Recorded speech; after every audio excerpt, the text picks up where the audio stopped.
أعوذ بالله من الشيطان الرجيم. بسم الله الرحمن الرحيم. الحمد للہ رب العالمین والصلاة والسلام علی نبینا محمد وعلی آلہ وصحبہ اجمعین، اما بعد۔ کتاب الفوائد، امام ابن القیم رحمہ اللہ کی عظیم الشان محنت، عظیم الشان تالیف، عظیم الشان کتاب، جس میں انہوں نے طرح طرح کے فوائد جمع کر دیے ہیں۔ تو اس وقت جو فائدہ ہم پڑھ رہے ہیں اس میں امام ابن القیم رحمہ اللہ نے یہ بتایا ہے کہ القرآن کلام اللہ، قرآن اللہ کا کلام ہے، اور پھر کہتے ہیں کہ اللہ رب العزت قرآن کریم میں اپنے بندوں کے سامنے آئے ہیں، اپنے بندوں کے لیے ظاہر ہوئے ہیں، لیکن ذاتی طور پہ نہیں، صفات کے اعتبار سے، صفات کے اعتبار سے اللہ نے اپنے آپ کو ظاہر کیا ہے۔ اللہ تعالیٰ لوگوں کے سامنے آئے ہیں اپنی صفات کے اعتبار سے۔ پھر انہوں نے دو طرح کی صفات ذکر کیں۔ ایک اللہ رب العزت کی وہ صفات جنہیں جلالی صفات کہا جاتا ہے، جن صفات کے بارے میں جان کر دلوں میں اللہ کا خوف پیدا ہوتا ہے، اللہ کی تعظیم پیدا ہوتی ہے۔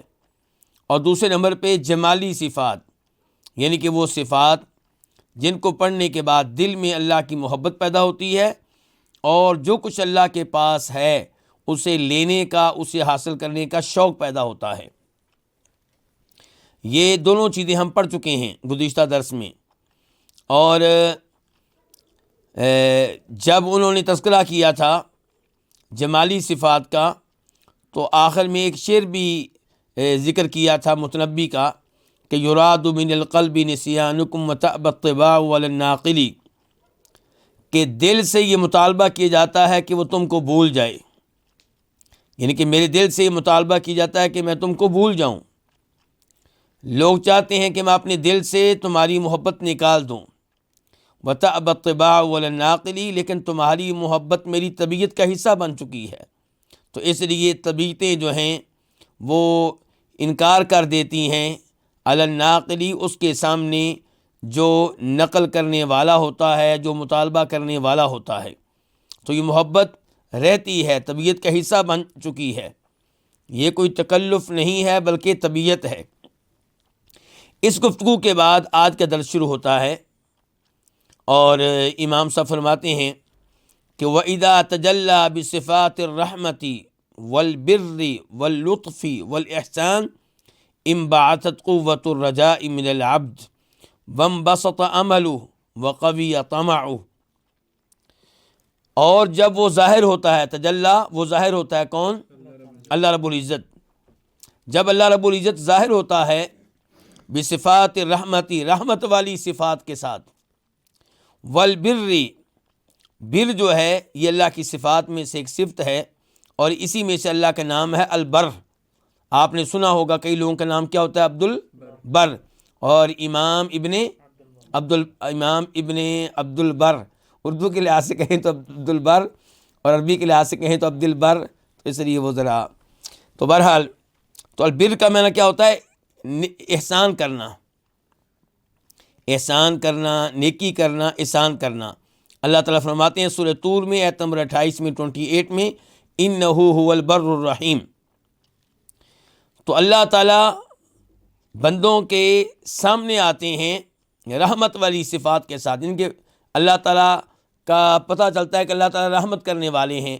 مثال کے طور پہ اللہ تعالیٰ فرماتے ہیں بسم اللہ الرحمن الرحیم، تو الرحمن الرحیم سے پتہ چلا کہ اللہ تعالیٰ بہت رحمت کرنے والے ہیں۔ اور ایسی البر، اس صفت کا پتہ چلا انہ هو البر الرحیم۔ اور ایسے ہی اللطف واللطف والاحسان، ان کا معنی ایک ہی ہے، یعنی کہ لطف کے ویسے تو دو معنی ہوتے ہیں۔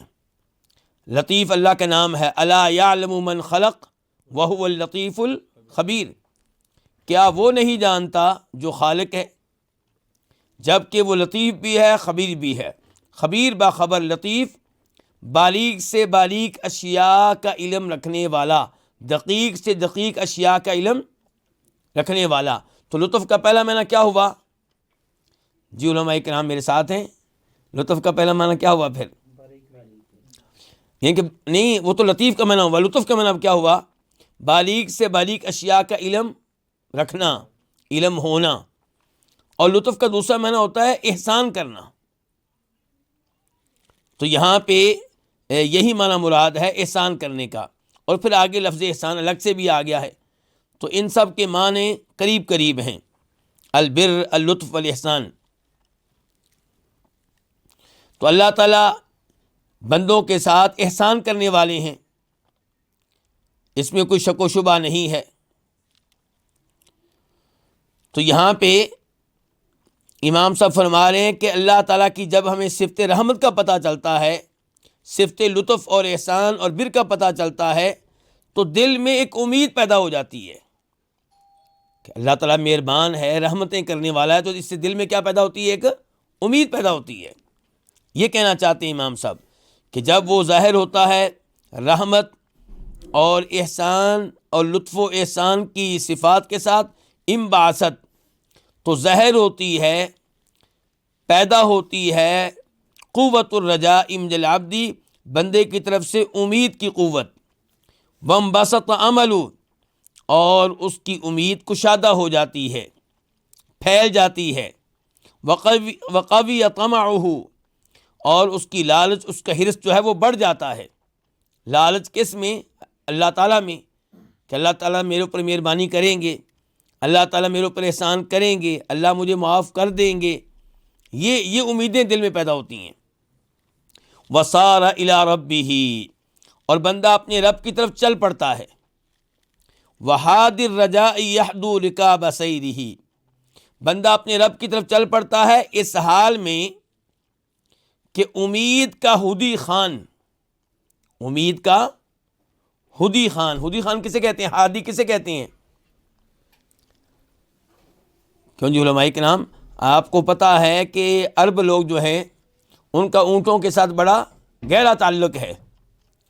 تو جب وہ اونٹوں پہ سفر کیا کرتے تھے یا کرتے ہیں، تب قافلے میں کوئی نہ کوئی ایسا آدمی ہوتا ہے جسے اونٹوں کی رفتار بڑھانے کا طریقہ آتا ہے. کیسے؟ ڈنڈے مار کے نہیں، اچھے ایسے ترانے گا کر، ایسے شعر پڑھ کر جن کی وجہ سے اونٹوں کی رفتار تیز ہو جاتی ہے. تو اس آدمی کو کیا کہیں گے؟ ہدی خان.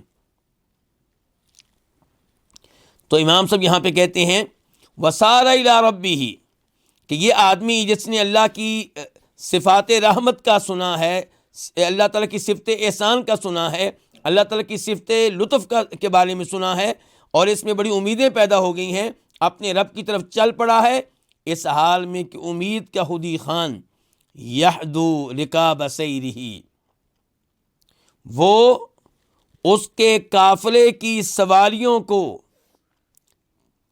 تیز کر دیتا ہے. اس کے قافلے کی سواریوں کو کیا کر دیتا ہے؟ تیز کر دیتا ہے. یحدو رکاب کا ویسے معنی کیا ہوتا ہے؟ سفر کی اونٹنیاں، سفر کے اونٹ. رکاب راحلۃ کی جمع ہے. وکلما قوی الرجاء، اور جب بھی امید بڑھتی ہے، امید مضبوط ہوتی ہے، تو جد فی العمل، تو عمل کرنے میں سنجیدہ ہو جاتا ہے، عمل کرنے میں لگ جاتا ہے، عمل کرنے میں محنت کرتا ہے. یہ ہوتی ہے حقیقی امید. حقیقی امید انسان کو عمل پہ ابھارتی ہے، اور جھوٹی امید وہ کہتی ہے جی اللہ بڑا غفور رحیم ہے، کوئی نمازیں پڑھنے کی ضرورت نہیں ہے، جی بھر کے اپنی من کے مطابق زندگی گزارو، کوئی پابندی نہیں ہے. شراب پینی ہے شراب پیو، غیر لڑکیوں سے دوستیاں لگاؤ، کوئی پابندی نہیں. سود لو، سود سے مکان بناؤ، گاڑیاں لو. کیوں؟ اللہ غفور رحیم ہے جی. یہ کون سی امید ہے؟ جھوٹی امید. اور سچی امید یہ ہے وَكُلَّمَا قَوِيَ الرَّجَاء، جب بھی امید مضبوط ہوگی، جد فی العمل، تو یہ انسان جو ہے عمل کرنے میں محنت کرے گا، کوشش کرے گا، سنجیدہ ہو جائے گا. کما ان البادر کلما قوی طمعہ فی فی المغل غلق ارضہ بالبدر وَإِذَا ضَعُفَ رَجَاهُ قَصَّرَ فِي الْبَدْرِ. جیسے البادر، بادر کس کو کہتے ہیں؟ اس کسان کو جو اپنی کھیتی میں بیج ڈالتا ہے، البادر بیج ڈالنے والا. جیسے جب بیج ڈالنے والا کلما قوی طمعہ، جب اس کی طمع، اس کی لالچ مضبوط ہوگی، کس میں؟ مغل میں. میم میم ایک منٹ یہ میں نے نوٹ کیا ہے، غین کے اوپر آپ کیا پڑھیں گے؟ یہاں ضمہ پڑھیں گے، یہاں پہ ضمہ پڑھیں گے. تو غلہ اگانے والا کھیت مراد ہے یہاں پہ. اس سے کیا مراد ہے؟ غلہ اگانے والا کھیت.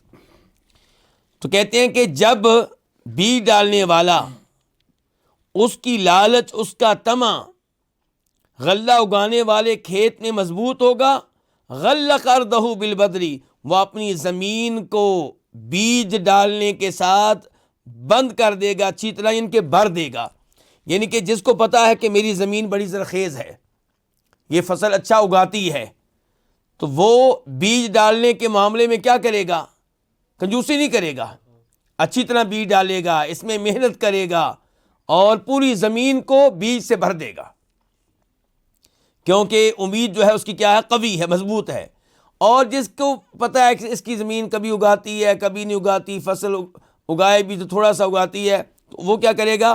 وَإِذَا ضَعُفَ رَجَاؤُهُ، اور جب اس کی امید کمزور ہوگی، قَصَّرَ فِي الْبَدْرِ، تو بیج ڈالنے میں کیا کرے گا؟ کمی کوتاہی کرے گا. تو یہ ہے حقیقی امید. اور اسی کے بارے میں اللہ تعالیٰ فرماتے ہیں سورہ بقرہ میں آیت نمبر 218 میں 218، ان الذین آمنوا والذین ہاجروا وجاہدوا فی سبیل اللہ اولئک یرجون رحمت اللہ، کہ بے شک وہ لوگ جو ایمان لائے اور جنہوں نے ہجرت بھی کی، صرف ایمان نہیں لائے، ایمان لانے کے بعد عمل کیا، کیا؟ بہت بڑی قربانی دی. کیا کیا جی؟ ہجرت کی ہے، اپنا وطن چھوڑ دیا ہے، اللہ کی راہ میں رشتہ دار چھوڑ دیے ہیں. وجاہدوا فی سبیل اللہ، اور پھر اللہ کی راہ میں جہاد بھی کیا. اللہ تعالیٰ نے فرمایا اولئک یرجون رحمت اللہ، یہ ہیں جو اللہ کی رحمت پہ حقیقی امید رکھتے ہیں. یہ ہے سچی امید، عمل کیا ہے، محنت کی ہے، پھر اللہ کی رحمت پہ امید ہے. تو اللہ کی صفات رحمت اور صفات احسان سن کے اللہ پہ امید لگائیے. آپ کو حق پہنچتا ہے کہ آپ امید لگائیں، لیکن حقیقی امید ہونی چاہیے جس کے ساتھ کیا ہو؟ محنت ہو، کوشش ہو، اور آخری بھروسہ اللہ کی رحمت پہ ہو. لیکن آپ عمل نہ کریں، نمازیں نہ پڑھیں، روزے نہ رکھیں، حج نہ کریں، کبیرہ گناہوں کا جی بھر کر ارتکاب کریں، اور پھر کہیں جی مجھے اللہ کی رحمت پہ امید ہے، تو یہ جھوٹی امید ہے.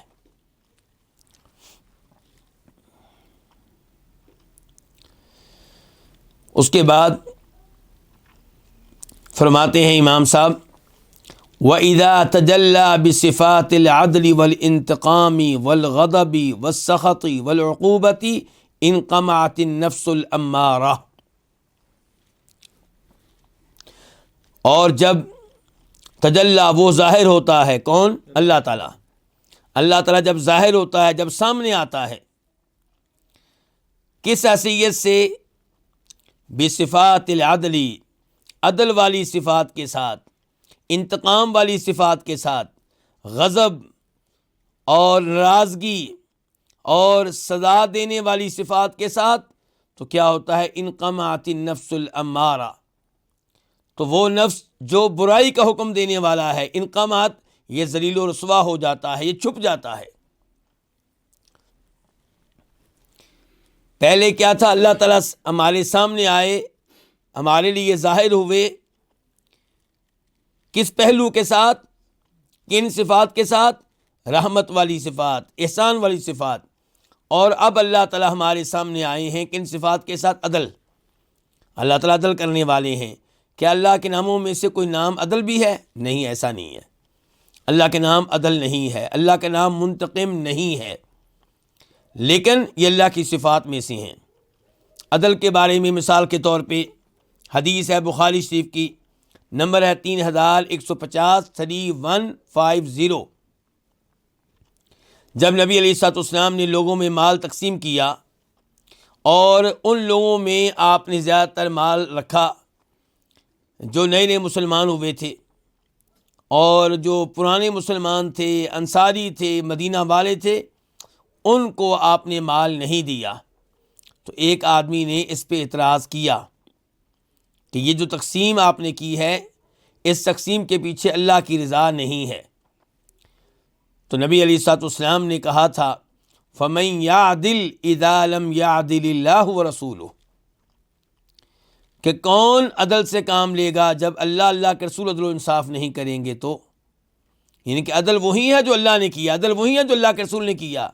یہ میزان ہے کہ جو اللہ کے رسول نے کیا، یقین رکھیے یہی عدل ہے۔ اگر اللہ کے رسول کے پاس عدل نہیں تو پھر کس کے پاس عدل ملے گا؟ تو اللہ تعالیٰ جب کسی قوم کو سزا دیتے ہیں، وہ اللہ تعالیٰ کا احسان ہوتا ہے کہ اللہ کا عدل ہوتا ہے؟ وہ اللہ تعالیٰ کا عدل ہوتا ہے۔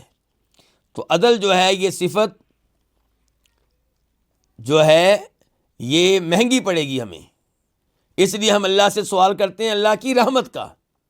ہم نہیں چاہتے کہ اللہ ہمارے ساتھ عدل کرے، ہم چاہتے اللہ ہمارے اوپر فضل فرما دے، ہمارے ساتھ احسان کرے، ہمارے ساتھ رحمت کا معاملہ فرمائے۔ اگر اللہ نے عدل کیا تو پھر ہم بچ نہیں سکیں گے۔ تو جب اللہ تعالیٰ عدل کی صفات کے ساتھ ظاہر ہوتے ہیں، مثال کے طور پہ ان بطش ربک لشدید، تیرے رب کی پکڑ بڑی سخت ہے، اس کے پیچھے کیا نظر آ رہا ہے؟ اللہ کا عدل، اللہ کا انتقام، اللہ کا غضب، اللہ کا غصہ، اللہ کی ناراضگی۔ ایسے ہی اللہ تعالیٰ نے بہت سی اقوام کا تذکرہ کیا جن پہ اللہ نے عذاب بھیجا، جن کو اللہ نے تباہ و برباد کیا سورہ ہود میں، اور آخر میں کیا کہا؟ وَكَذَلِكَ أَخْذُ رَبِّكَ إِذَا أَخَذَ الْقُرَىٰ وَهِيَ ظَالِمَةٌ إِنَّ أَخْذَهُ أَلِيمٌ شَدِيدٌ، کہ تیرا رب ایسے ہی پکڑتا ہے جب پکڑنے پہ آتا ہے ان بستیوں کو، ان شہروں کو، ان اقوام کو جو ظلم کرنے والے ہوں، جو ظالم ہوں۔ إِنَّ أَخْذَهُ أَلِيمٌ شَدِيدٌ، یقیناً اس کی پکڑ بڑی دردناک ہے۔ پھر جو کچھ اللہ تعالیٰ نے کیا لوط علیہ السلام کی قوم کے ساتھ، جو کچھ اللہ تعالیٰ نے کیا فرعون کے ساتھ، فرعون جب غرق ہو رہا حتیٰ اذا ادرکہ الغرق قال آمنت انہ لا الہ الا الذی آمنت بہ بنو اسرائیل، میں ایمان لایا اس رب پہ جس پہ بنی اسرائیل ایمان لا چکے ہیں، وانا من المسلمین، میں آج سے مسلمانوں میں سے ہوں۔ اللہ نے کیا کیا؟ عدل کیا، اللہ نے ناراضگی کا اظہار کیا، فرمایا الآن وقد عصیت قبل وکنت من المفسدین، اب توبہ کرتے ہو، اب ایمان قبول کرتے ہو، اب مسلمان ہونے کا اعلان کرتے ہو، پوری زندگی تو نے زمین میں فساد مچائے رکھا۔ تو یہ ہے اللہ کی صفات عدل، اللہ کا انتقام۔ اچھا، انتقام اللہ کی صفات میں سے ہے، مطلق طور پہ یہ نہیں کہنا کہ اللہ کی صفات میں سے انتقام ہے۔ کیا کہنا ہے؟ الانتقام من المجرمین، مجرموں سے انتقام لینا یہ اللہ کی صفت ہے۔ یہ نہیں کہنا کہ انتقام لینا اللہ کی صفت ہے، کیا کہنا ہے؟ مجرموں سے انتقام لینا یہ اللہ کی صفت ہے۔ انا من المجرمین منتقمون، اللہ تعالیٰ فرماتے ہیں کہ بے شک ہم مجرم لوگوں سے انتقام لینے والے ہیں۔ یہ سورہ سجدہ ہے، آیت نمبر 22۔ والغضب، غضب کی طرف آ جائیں، سورہ ممتحنہ آیت نمبر 13، اللہ تعالیٰ فرماتے ہیں یا ایھا الذین آمنوا، اے ایمان والو، لا تتولوا قوما غضب اللہ علیہم، ان لوگوں کو دوست نہ بناؤ جن پہ اللہ کا غضب نازل ہوا، جن پہ اللہ ناراض ہوا۔ مراد یہاں پہ کون ہیں؟ یہودی وغیرہ۔ تو اب دیکھیں کہ جب اللہ تعالیٰ ظاہر ہوتے ہیں عدل والی صفات کے ساتھ، عدل، انتقام، غضب، ناراضگی، سزا والی صفات کے ساتھ، تو انقمعت النفس الامارہ، تو برائی کا حکم دینے والا نفس ڈر جاتا ہے، چھپ جاتا ہے، ذلیل و رسوا ہو جاتا ہے۔ پہلی صفات کے بعد کیا ہوا تھا؟ امیدیں لگ گئی تھیں۔ رحمت والی صفات کے بعد کیا ہوا تھا؟ امیدیں لگ گئی تھیں۔ اور یہ جب آیتیں ہم پڑھتے ہیں قرآن میں جب اللہ تعالیٰ کی ان صفات کے بارے میں پڑھتے ہیں پھر برائی کا حکم دینے والا نفس جو ہے یہ چھپ جاتا ہے. وَبَطَلَتْ أَوْ ضَعُفَتْ قُوَاهَا، اور ختم ہو جاتی ہیں یا کمزور پڑ جاتی ہیں قواہا، اس کی قوتیں، اس کی طاقتیں. کس کی طاقتیں؟ نفس امارہ کی. اس نفس کی جو برائی کا حکم دینے والا ہے اس کی طاقتیں جو ہیں یا بالکل ختم ہو جاتی ہیں یا کمزور پڑ جاتی ہیں. کون سی طاقتیں اس کی؟ جی وضاحت آ گئی. من الشہوۃ والغضب واللہو واللعب والحرص علی المحرمات. یہ ہیں نفس امارہ کی طاقتیں، یعنی کہ وہ نفس جو برائی کا حکم دینے والا اس کی طاقت کیا ہے؟ من الشہوہ، کیا؟ اپنی خواہش پہ عمل کرنا، ان چیزوں کو پسند کرنا جو نفس کو، دل کو بھا جائیں. والغضب، غصے میں آنا. واللہو واللعب، کھیل تماشا.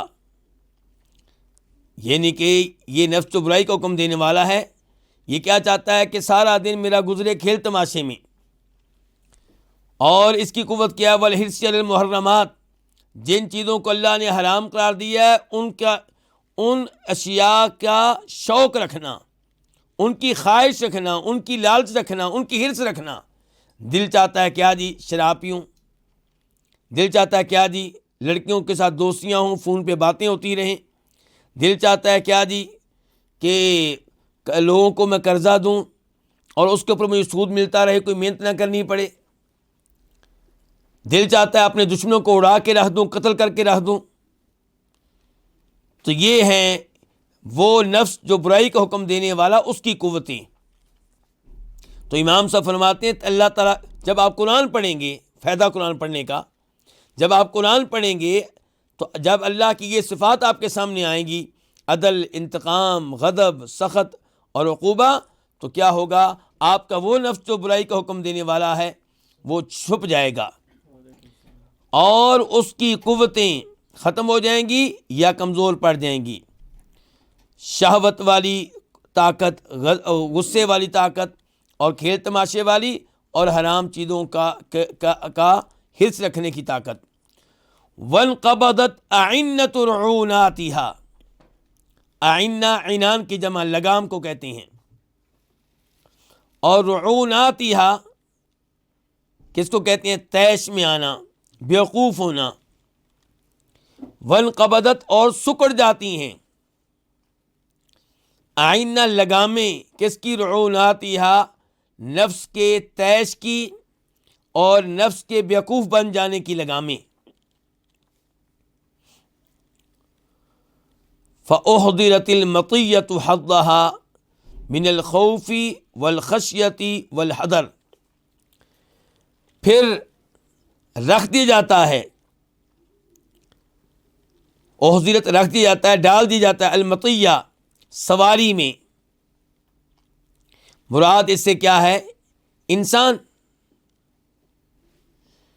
مراد اس سے کیا ہے؟ انسان کا نفس. مراد اس سے کیا ہے؟ انسان کا دل. تو پھر انسان میں، نفس میں ڈال دی جاتا ہے، رکھ دیا جاتا ہے کیا؟ حظھا، اس کا حصہ. کس میں سے؟ خوف میں سے، خشیت میں سے، والحذر اور ڈرنے میں سے.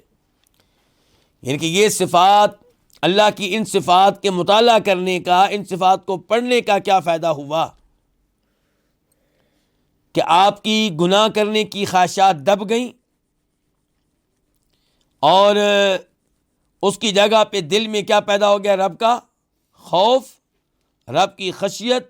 خوف اور خشیت میں کیا فرق ہوتا ہے؟ خوف کا مطلب ہے ڈرنا، اور خشیت وہ ڈر جس کے پیچھے کیا ہو؟ علم.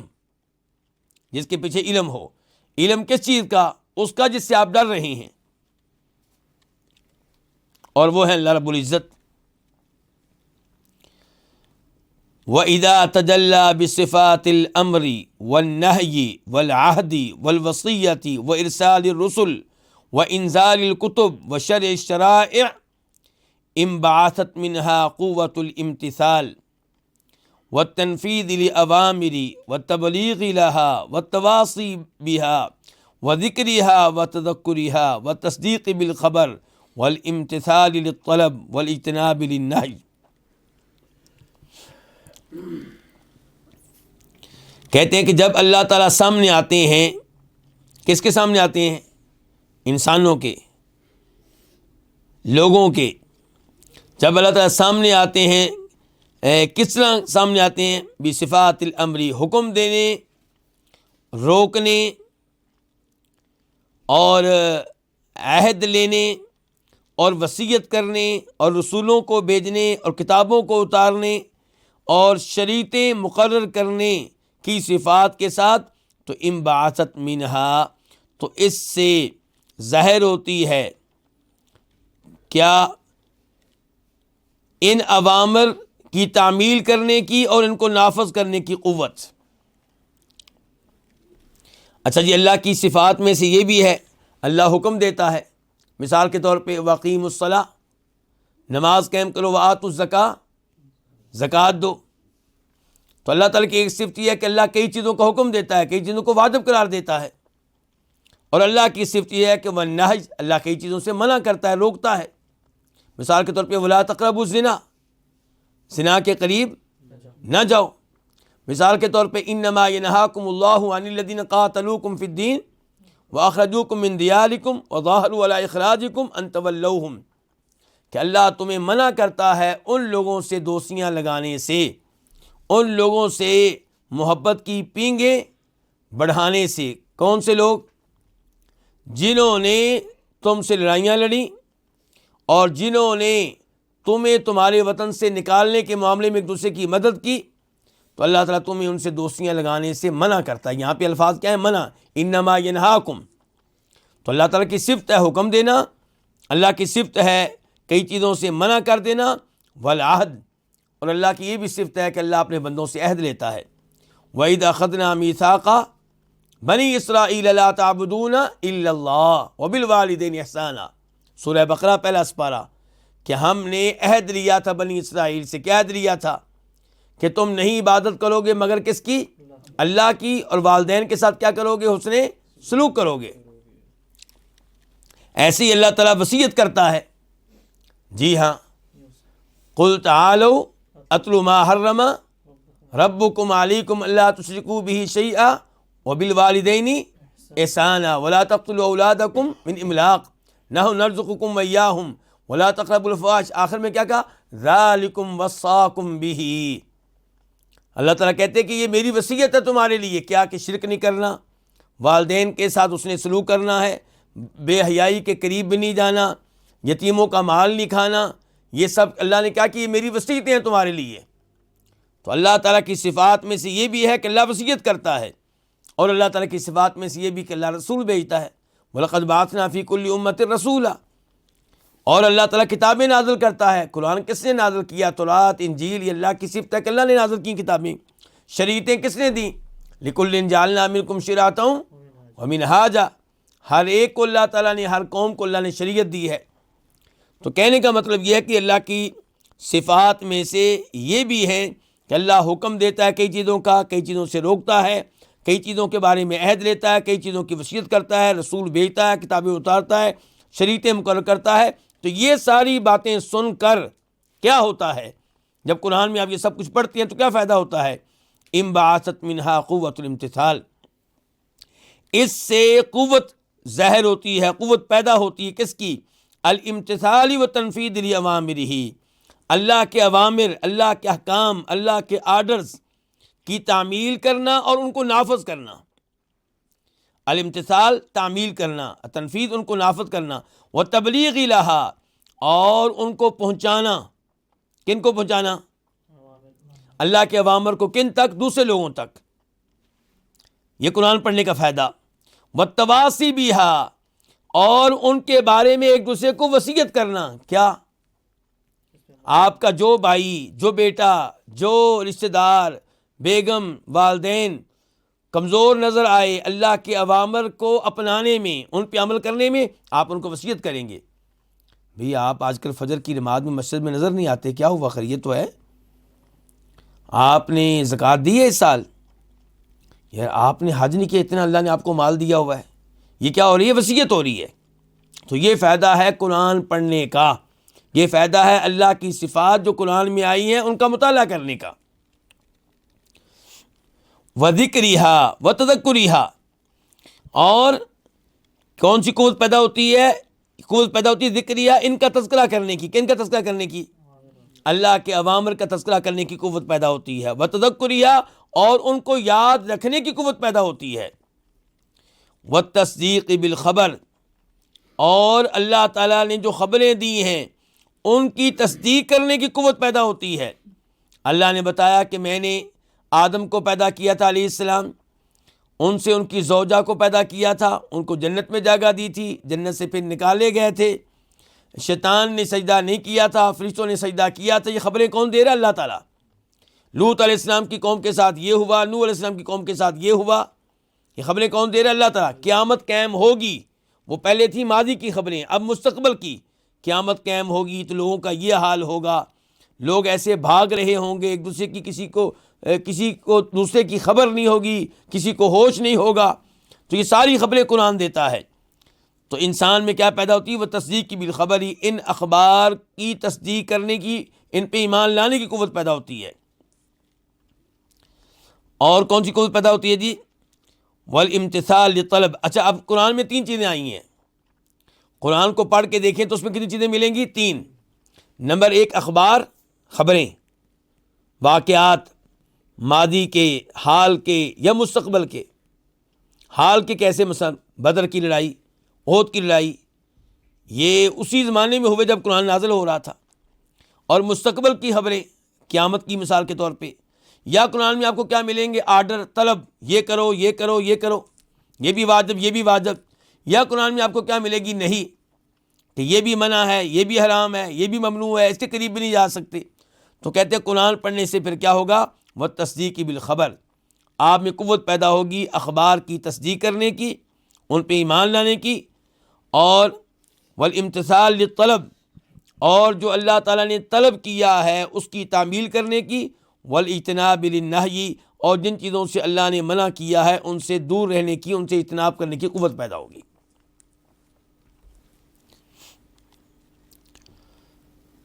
یہ ہم کیا پڑھ رہے ہیں جی؟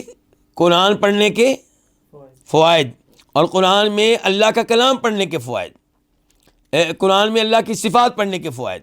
یعنی قرآن ہے کیا ہے؟ قرآن اللہ کا کلام ہے، اللہ کی صفات ہیں۔ یا اللہ تعالیٰ اپنی رحمت کا تذکرہ کر رہا ہوگا، اپنے احسان کا تذکرہ کر رہا ہوگا، یا اللہ تعالیٰ اپنے عدل، انتقام، غضب کا تذکرہ کر رہا ہوگا، یا اللہ تعالیٰ بتا رہا ہوگا کہ میرا یہ حکم ہے، میں اس سے روکتا ہوں، یہ میرا عہد ہے، یہ میری وصیت ہے۔ تو یہی چیزیں آپ کو قرآن میں ملیں گی۔ تو اس سے فائدہ پھر کیا ہوگا؟ یہ بتا رہے ہیں امام ابن القیم رحمہ اللہ۔ گویا کہ امام صاحب مجھ سے اور آپ سے مطالبہ کر رہے ہیں کہ قرآن پڑھو، مزید پڑھو، دھیان سے پڑھو، سمجھ کر پڑھو۔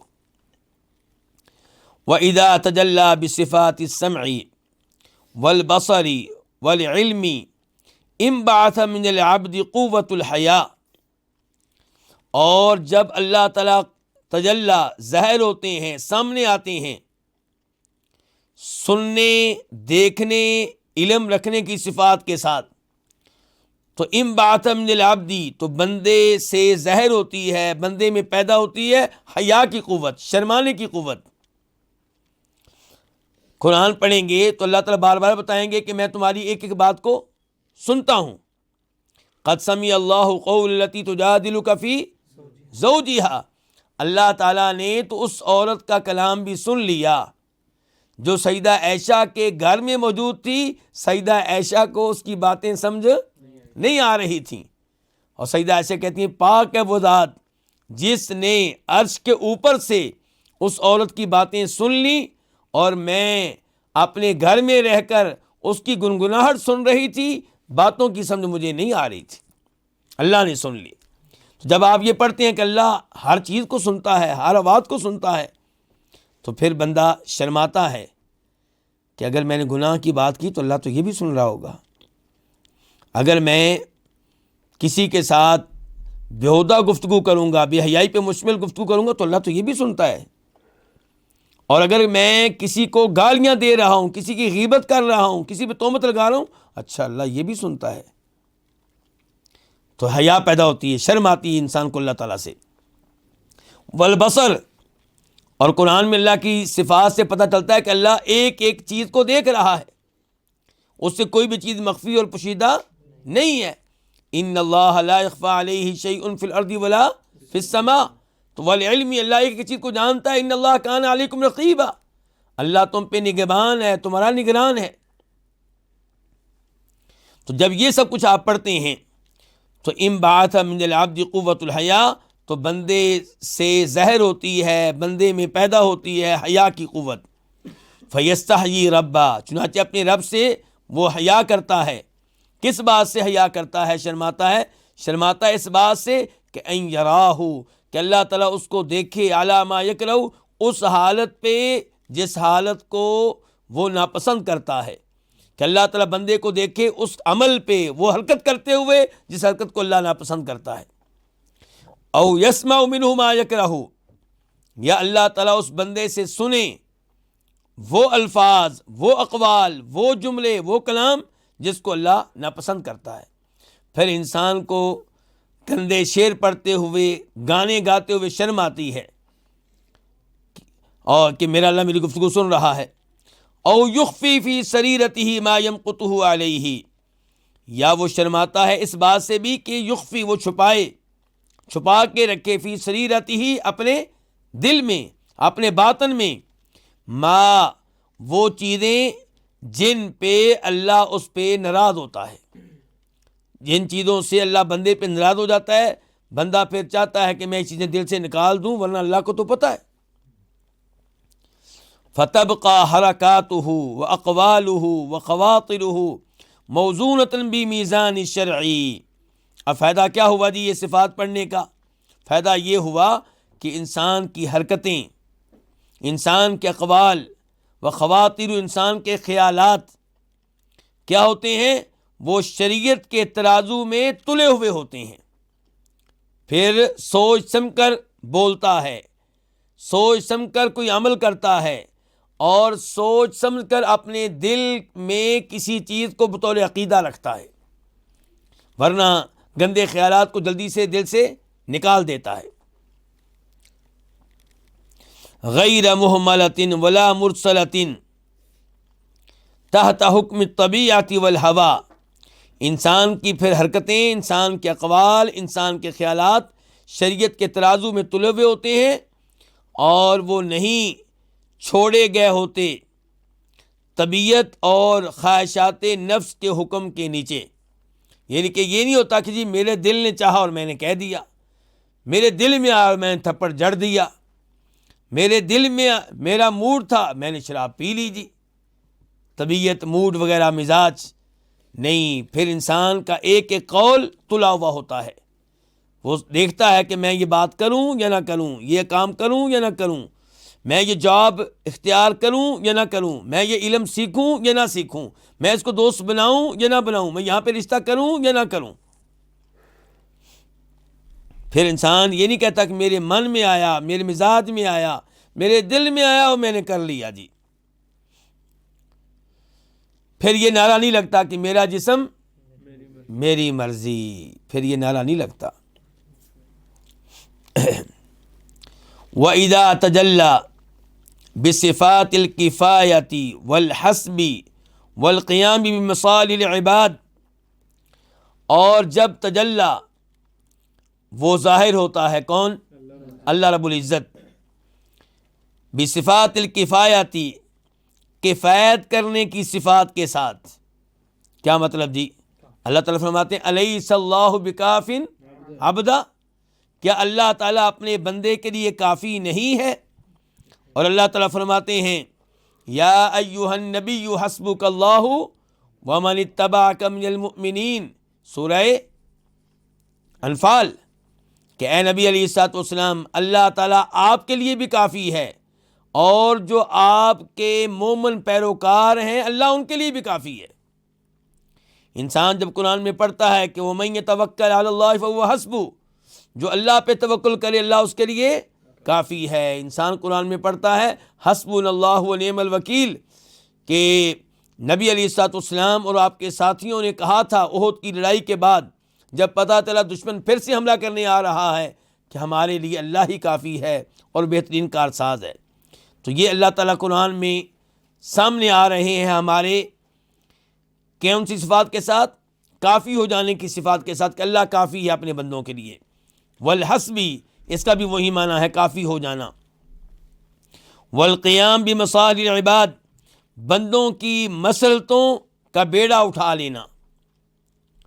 والقیام بمصالح العباد، بندوں کی مصلحتوں کا بیڑا اٹھا لینا، یعنی کہ ہماری ایک ایک مصلحت اس کی ذمہ داری کس نے اٹھائی ہوئی ہے؟ اللہ نے. ہمیں پانی دینے والا وہ، ہمیں کھانا دینے والا وہ، لباس دینے والا وہ، ہماری ایک ایک مصلحت، ایک ایک منفعت کی ذمہ داری اللہ نے اٹھائی ہوئی ہے. وَسَوْقِ أَرْزَاقِهِمْ إِلَيْهِ، اور ان کا رزق ان تک پہنچا دینا. سو کا معنی ہم یہاں پہ کیا کریں گے؟ پہنچانا. لفظی معنی کیا ہوتا ہے؟ ہنکانا. وَمَا مِن دَابَّةٍ فِي الْأَرْضِ إِلَّا عَلَى اللَّهِ رِزْقُهَا، ہر ایک کا رزق اللہ رب العزت کے ذمے ہے. تو یہ اللہ کی صفات ہمیں معلوم ہوتی ہیں کس سے؟ قرآن پڑھنے سے. وَدَفْعِ الْمَصَائِبِ عَنْهُمْ، اور ان سے آنے والے مصائب کو دور کر دینا. مصیبتیں دور کرنے والا کون ہے جی؟ وَإِن يَمْسَسْكَ اللَّهُ بِضُرٍّ فَلَا كَاشِفَ لَهُ إِلَّا هُوَ، اگر اللہ تعالیٰ کوئی تکلیف پہنچائیں، کوئی مصیبت لے کر آئیں تو اسے دور کرنے والا اللہ کے علاوہ کوئی نہیں ہے. وَنَصْرِهِ لِأَوْلِيَائِهِ، اور اللہ تعالیٰ کی یہ بھی صفت ہے کہ اللہ اپنے اولیاء کی کیا کرتا ہے؟ مدد کرتا ہے. وَحِمَایَتِهِ لَهُمْ، اور اللہ تعالیٰ ان کی حفاظت کرتا ہے. حمایہ، حفاظت کرنا. کن کی حفاظت کرتا ہے؟ اپنے اولیاء کی، اپنے ولیوں کی، اپنے دوستوں کی، اپنے مومن بندوں کی. وَمَعِيَّتِهِ الْخَاصَّةِ لَهُمْ، اور اللہ تعالیٰ ان کے ساتھ ہوتا ہے عمومی طور پہ نہیں بلکہ خاص طور پہ. کن کے ساتھ ہوتا ہے؟ اپنے اولیاء کے ساتھ. ان اللہ مع الذین اتقوا والذین هم محسنون، بے شک اللہ تعالیٰ ان لوگوں کے ساتھ ہوتا ہے جو اللہ سے ڈریں، تقوی اختیار کریں، اور جو احسان کرنے والے ہوں، نیکوکار ہوں. اور کبھی اللہ تعالیٰ فرماتے ہیں سورہ توبہ میں لا تحزن ان اللہ معنا، کہ نبی علیہ الصلوۃ والسلام بقول قرآن کے ابو بکر صدیق رضی اللہ عنہ سے کہہ رہے ہیں کہ ابو بکر پریشان نہیں ہونا، ٹینشن نہیں لینی، غم نہ کرو، اللہ ہمارے ساتھ ہے. تو یہ کون سی میت ہے؟ میت خاصہ، ان کے اللہ ہمارے ساتھ ہے، ان کے ساتھ نہیں ہے. کن کے ساتھ؟ ہمارے دشمنوں کے ساتھ. اور موسیٰ علیہ السلام نے کیا کہا تھا؟ کلا ان معی ربی سیہدین. جب موسیٰ علیہ السلام بنی اسرائیل کو لے کر نکلے فرعون کی غلامی سے نجات دلانے کے لیے، اور آگے آئے تو آگے سمندر، پیچھے مڑ کے دیکھا تو فرعون اور اس کا عظیم الشان لشکر کثیر تعداد میں، تو بنی اسرائیل کو، اسرائیلیوں کو موت نظر آ رہی ہے، آگے سے بھی اور پیچھے سے بھی. کہنے لگے موسیٰ ہم پھنس گئے، اب کیا بنے گا؟ موسیٰ علیہ السلام نے کہا تھا ڈرنا نہیں ہے، ٹینشن نہیں لینی. ان معی ربی، بے شک میرا رب میرے ساتھ ہے، ان کے فرعون کے ساتھ نہیں ہے. تو یہ میت کون سی ہوئی؟ خاصہ. تو جب آپ قرآن کریم میں اللہ کی یہ صفات پڑھتے ہیں کہ اللہ تعالیٰ کافی ہے، اللہ بندوں کی مصلحتوں کی ذمہ داری اٹھائے ہوئے ہے، اللہ ان کا رزق ان تک پہنچاتا ہے، اللہ مصیبتیں ان سے دور کرتا ہے، اللہ اپنے اولیاء کی مدد کرتا ہے، اللہ تعالیٰ اپنے ولیوں کی حفاظت کرتا ہے، اللہ خاص طور پہ ان کے ساتھ ہوتا ہے، تو انبعثت من العبد قوت التوکل علیہ، تو بندے سے ظاہر ہوتی ہے، بندے میں پیدا ہوتی ہے کیا؟ اللہ پہ توکل کرنے کی قوت. پھر انسان چاہتا ہے بھئی میں ایسے رب پہ توکل کروں جب اللہ کافی ہے، سب کچھ دینے والا اللہ ہے، مصیبتیں دور کرنے والا اللہ ہے، رزق اس کے ہاتھ میں ہے، تو مجھے کیا ضرورت پڑی ہے کسی اور پہ توکل اور بھروسہ کرنے کی؟ مجھے اللہ پہ توکل کرنا چاہیے. تو بندے میں اللہ پہ توکل کرنے کی قوت پیدا ہوتی ہے. والتفویض الیہ، اور ہر معاملے کو اللہ کے سپرد کرنے کی قوت پیدا ہوتی ہے. وفوضوا امری الی اللہ والرضا بہ، اور اللہ پہ راضی رہنے کی قوت پیدا ہوتی ہے. کس معاملے میں؟ فی کل ما یجریہ علی عبدہ، ہر اس معاملے میں جس کو اللہ تعالیٰ اپنے بندے پہ جاری کرتا ہے. پھر مصیبت آئے تو بندہ اس پہ بھی راضی ہے.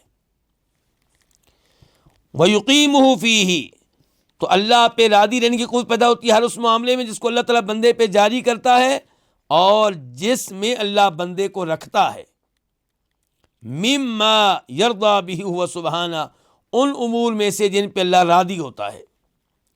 والتوکل، آگے تھوڑی سی وضاحت کرتے ہیں امام صاحب کہ توکل کہتے کس کو ہیں. وضاحت کس چیز کی کرنے لگے ہیں؟ توکل کہتے کس کو ہیں؟ کہتے ہیں والتوکل معنی یلتئم، اور توکل ایک ایسی چیز ہے یلتئم جو بنتی ہے. کن کن چیزوں سے بنتی ہے یہ بتانے لگے ہیں. توکل کن کن چیزوں کا نام ہے، یعنی کہ کہتے ہیں توکل میں بہت سی چیزیں داخل ہیں، ان سب چیزوں کا ایک بڑا نام کیا ہے؟ توکل.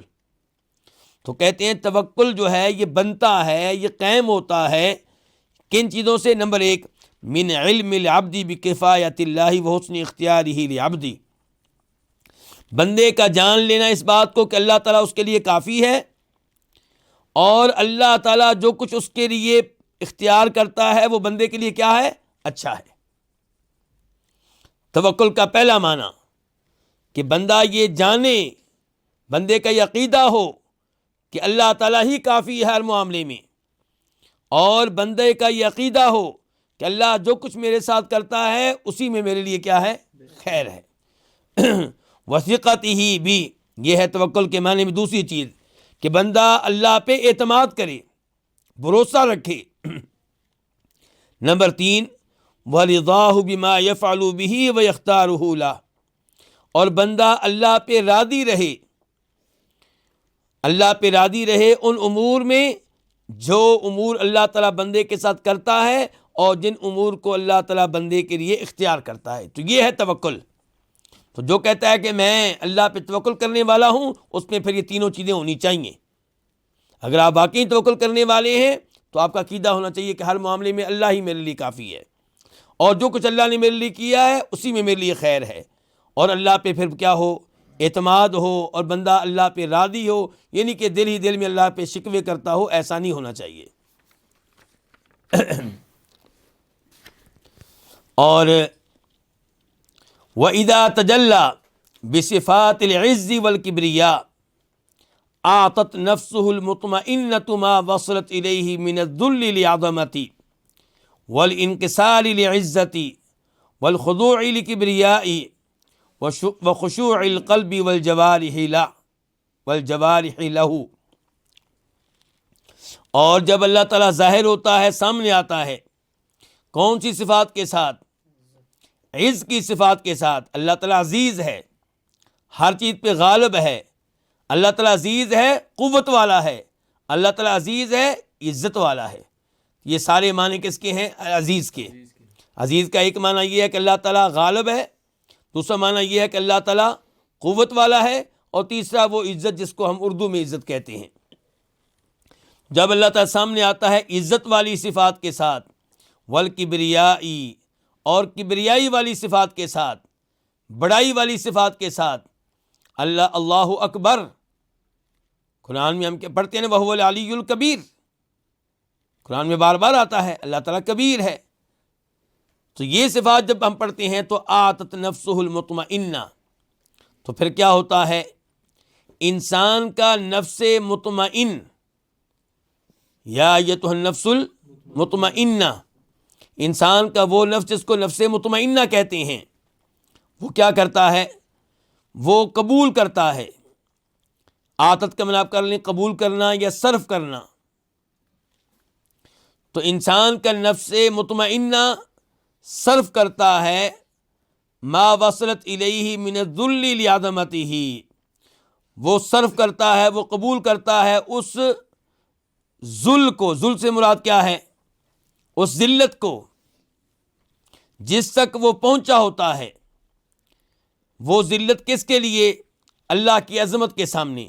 اللہ کی عظمت کے سامنے اپنی ذلت کو، اپنی عاجزی کو وہ کیا کرتا ہے؟ وہ قبول کرتا ہے.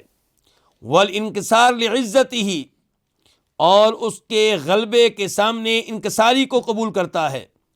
والخضوع لکبریائہ، اور اللہ کی کبریائی، اللہ کی بڑائی کے سامنے جھک جانے کو قبول کرتا ہے، وخشوع القلب والجوارح لہ، اور دل کے اور اعضاء کے اللہ کے سامنے دب جانے کو قبول کرتا ہے، فتعلوہ السکینۃ والوقار، تو پھر بندے پہ چھا جاتی ہے، بندے پہ غالب آ جاتی ہے کیا؟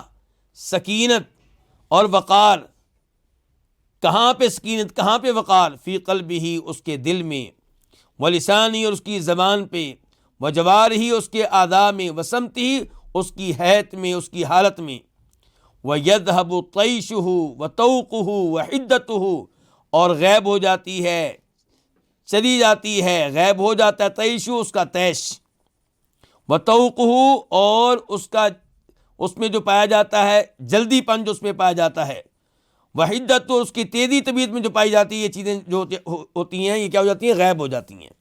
تو انسان کی طبیعت میں جو تیزی پائی جاتی ہے، جو جلدی پائی جاتی ہے، جو تیش پایا جاتا ہے، یہ سب کچھ جو ہے یہ غائب ہو جاتا ہے۔ اور آخر میں پھر امام صاحب خلاصہ بتانے لگے ہیں، وہ ہم آئندہ درس میں پڑھیں گے، لیکن اس کا آغاز کر دیں کہ کہتے ہیں وَجِمَاعُ ذَلِكَ، کہتے ہیں اس سب کا خلاصہ یہ ہے، جو پیچھے ہم نے پڑھا ہے، سب کا خلاصہ یہ ہے کہ انہ سبحانہ یتعرف الی العبد بصفات الہیتہ تارۃ وبصفات ربوبیتہ تارۃ، کہ اللہ تعالیٰ بندوں کے سامنے متعارف ہوتا ہے، اللہ تعالیٰ بندوں کو اپنی پہچان کراتا ہے، کبھی اپنی ان صفات کے ساتھ جن کا تعلق الوہیت سے ہے، عبادت سے ہے، اور کبھی ان صفات کے ساتھ جن کا تعلق ربوبیت سے ہے۔ یہ موضوع انشاءاللہ ہم آئندہ درس میں مکمل کریں گے۔ اللہ رب العزت سے دعا ہے کہ اللہ تعالیٰ ہمیں قرآن حکیم کا صحیح معنوں میں مطالعہ کرنے کی اور اسے سمجھنے کی توفیق عنایت فرمائے، اور اپنی صفات پہ غور و خوض کرنے کی توفیق عنایت فرمائے۔ وآخر دعوانا الحمد للہ رب العالمین۔